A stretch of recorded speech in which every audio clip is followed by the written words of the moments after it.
let's go back to that person. The great point you made about, I said value doesn't necessarily equal sales, but let's take it a little deeper and Mhm. see what needs to happen, what needs to take place for that to happen. So it- the first thing I think that's important to understand is the difference between price and value.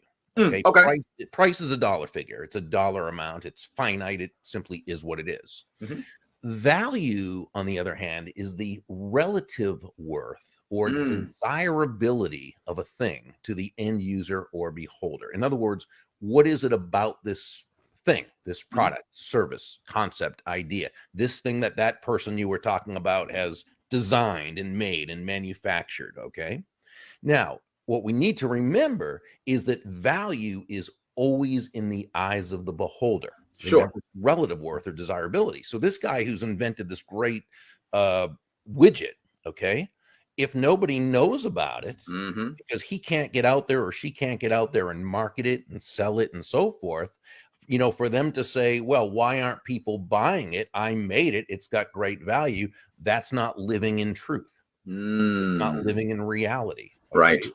And so either that person needs to learn how to sell, which I think is a great skill for everybody to learn, Sure. or they need to partner with someone who can sell and Right. get that out there. But Right. the world, isn't going to come beating a path to our door because we have something that we think they'll like. Do you think that also applies to someone who's just looking for work?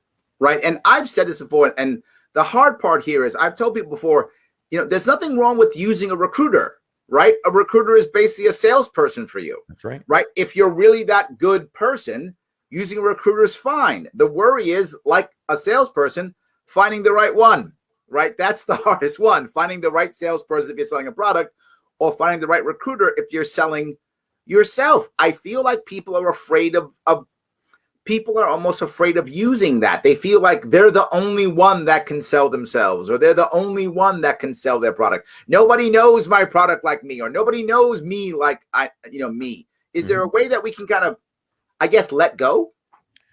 Well, yeah, we always want to, if we can, let go of our attachment to the results. What we can do is, because we can't control the results, we can control the activity. Sure. And we can Yes. control doing the right activity. Now, when you talk about jobs, this goes back to, in a sense, let's take it back again to sales. Mhm. And in those days that I used to go to places to speak at sales conferences, right? I'd have lots of salespeople in front of me, and the first thing I would say is this, and I'd say it in a joking way. I wouldn't say it in a dogmatic fashion, but I would say nobody's going to buy from you because you have a quota to meet. Right. And, they'd laugh. We'd all laugh because we know that's true, right? No one buys from us because we have a quota to meet. No one's going to buy from us because we need the money. And no one's going to buy from us just because we're a really nice person. Right. They're going to buy from us because they believe they'll be better off by doing so than by not doing so. Right. And in the basically free market environment in which we live, we know there's a lot that's not free market. There's a lot of cronies and there's a lot of things that shouldn't be, but in the basic free market environment in which most of us operate, and free market in this case simply means no one's forced to do business with anyone else. Okay, people buying for their own reasons, their own benefits, not ours, is totally expected. It's the only Mm. reason why anyone should buy from you or from me or from anyone else. But Absolutely. this is great because it means that entrepreneur, that salesperson, who can place their focus totally and absolutely on bringing value to that other human being, that's the person who creates that benevolent context for that sale to take place.